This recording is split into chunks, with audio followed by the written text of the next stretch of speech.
Hello friends, my name is Rajat Bansal, a Indian Chartered Accountant, and myself Mehak Taneja, also a chartered accountant.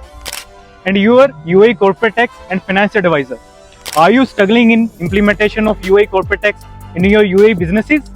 Are you facing any difficulty in understanding the basic provisions of the UAE corporate tax law? Do you need a friend who can make you understand UAE Corporate Tax in a very easy way? And if your answer to these questions is yes, then this is the right stop for you. In this first video, we are going to cover three parts of UAE Corporate Tax. First one, why UAE government has implemented this tax. Second one is overview of UAE Corporate Tax. Third point is broad scope of UAE Corporate Tax. Let's start by understanding why UAE government has introduced this tax. In May 2018, UAE became the member of BEPS to align with the Global Minimum Tax Initiative and to implement best practices in the tax structure. This tax was introduced.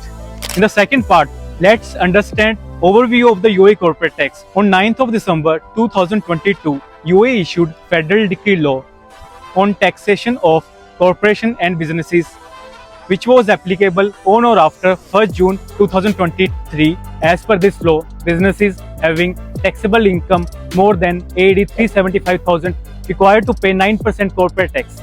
Certain income such as salary, dividend, and some capital gains are exempt from the corporate tax. The Federal Decree Law, also known as the Corporate Tax Law, is divided into chapters and articles to understand the fundamentals of the UAE corporate tax regime in the country. The UAE Corporate Tax Law covers what corporate tax is, who is eligible to pay corporate tax, how a taxable income is calculated, administrative process, payments, return filing, and other key aspects of the law. This is to be read in conjunction with executive guidelines, public clarifications, references which FTA and Ministry of Finance issue from time to time to have a complete understanding of the UAE corporate tax law. We hope you have got basic understanding of corporate tax. You can also follow us on LinkedIn and stay tuned for more videos.